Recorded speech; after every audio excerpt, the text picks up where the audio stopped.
Et on va parler tout de suite de ces anti-CGRP avec le professeur Rivlin.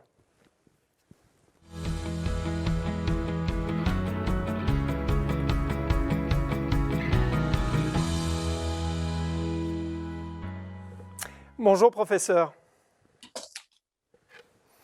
Vous êtes le chef du département des neurosciences cliniques du CHUV de Lausanne et vous allez nous parler des anti-CGRP qui sont autorisés et remboursés en Suisse depuis décembre 2018.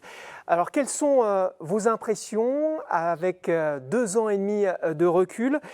Quels sont les retours de vos patients? Leur vie a-t-elle vraiment changé?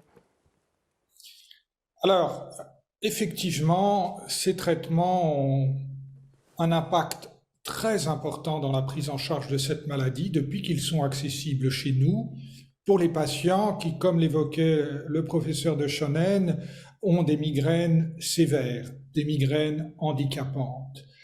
Il faut savoir que ces médicaments ont été autorisés chez les personnes qui ont au moins 4 jours de migraine par mois, mais les conditions de remboursement sont plus strictes. Les conditions de remboursement exigent au moins 8 jours de migraine par mois. Et 8 jours de migraine par mois, c'est en général une maladie qui est déjà très handicapante. Alors, chez ces patients, effectivement, on constate qu'à peu près 3/4 d'entre eux sont améliorés. Et parmi ces 3/4, il y en a un quart, c'est ce que rappelait une des patientes que vous avez interviewées, qui vont nous parler de miracles tellement le changement est radical. Les anti-CGRP s'appliquent-ils à toutes les formes de migraine, aussi bien épisodiques que chroniques? Ça s'applique effectivement aux deux formes et ça a une efficacité à peu près comparable sur ces deux formes. Quand les anti-CGRP deviennent-ils efficaces et pendant combien de temps le restent-ils? Donc, la première chose qu'il faut bien comprendre, c'est que ce sont des produits injectables et que lorsqu'on injecte ces anticorps monoclonaux, typiquement sous-cutanés, il y a aussi une voie intraveineuse pour l'un d'entre eux, ils vont rester dans l'organisme pendant plusieurs semaines.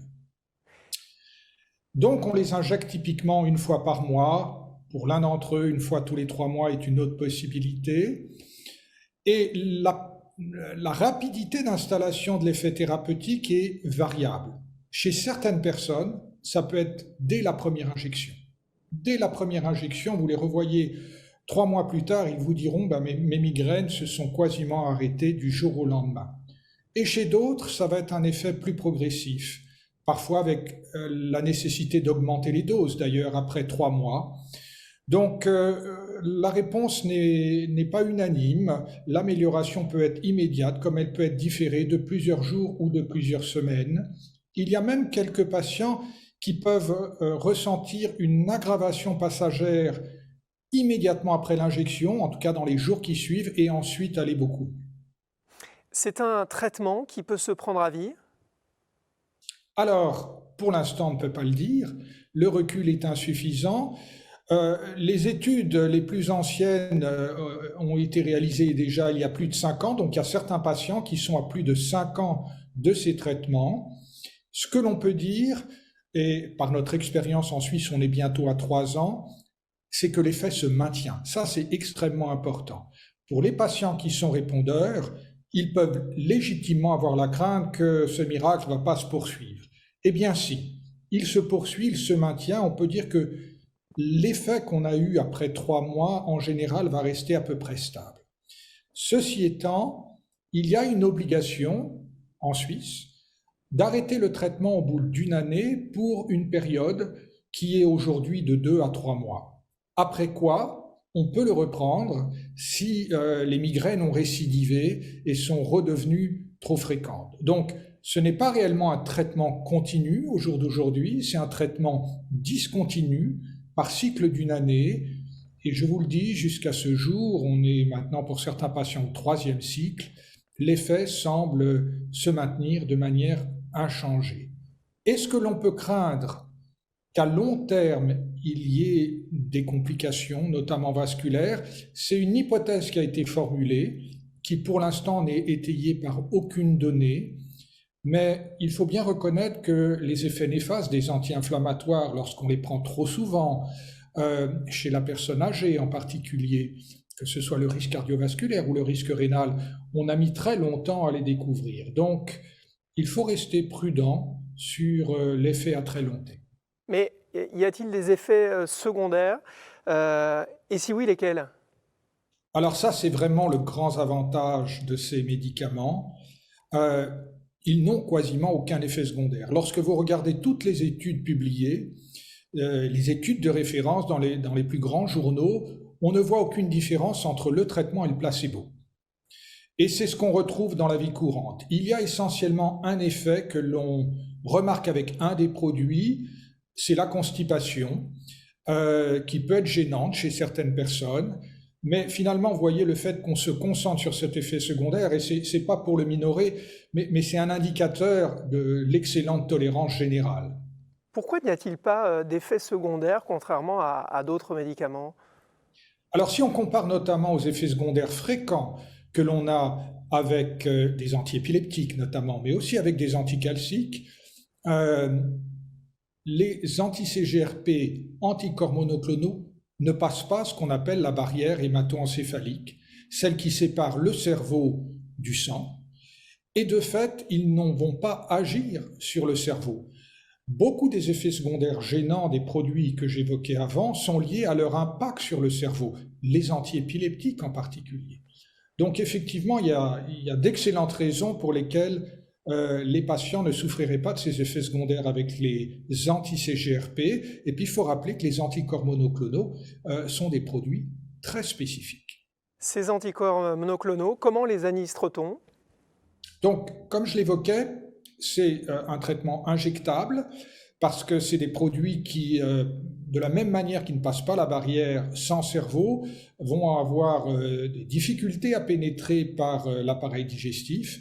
Donc, on les injecte, typiquement en sous-cutané, comme de l'insuline, avec des systèmes d'auto-injecteurs qui font qu'une fois que le patient a appris, il peut lui-même réaliser cette injection une fois par mois. Et très honnêtement, la plupart du temps, il n'y a quasiment aucune douleur, aucune gêne.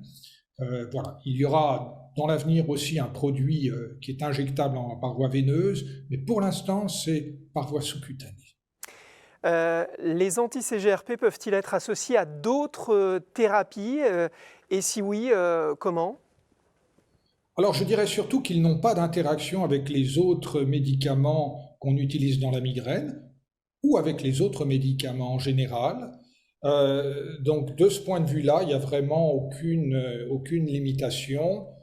Euh, En termes de prise en charge asécurologique, la seule impossibilité pour nous, par exemple en Suisse, c'est à la fois d'avoir un traitement anti-CGRP et à la fois un traitement par la toxine botulique dans la migraine chronique. Parce que les assurances refuseraient de rembourser ces deux traitements onéreux en même temps chez le même patient. Alors on a de nombreuses réactions et questions sur le chat sur ces anti-CGRP. On va en sélectionner quelques-unes. Agnès nous dit, y a-t-il différentes doses des anti-CGRP? Alors une injection par mois suffit-elle? Bon, vous avez commencé à répondre à cette question, mais est-ce que vous voulez la préciser? Précisez votre réponse, professeur. Alors, une injection par mois, c'est la règle et on peut difficilement s'en départir à cause des contraintes asécurologiques. Il est clair que certains patients nous disent au bout de 3 semaines, j'ai le sentiment d'avoir besoin d'une nouvelle injection. Et on aimerait pouvoir leur prescrire le traitement de manière un petit peu plus fréquente. Malheureusement, on ne peut pas à cause de ces problématiques de remboursement. Euh, les dosages sont différents pour un des produits qu'on peut commencer, on va dire, à mi-dose et puis doubler la dose à 3 mois si cela paraît nécessaire.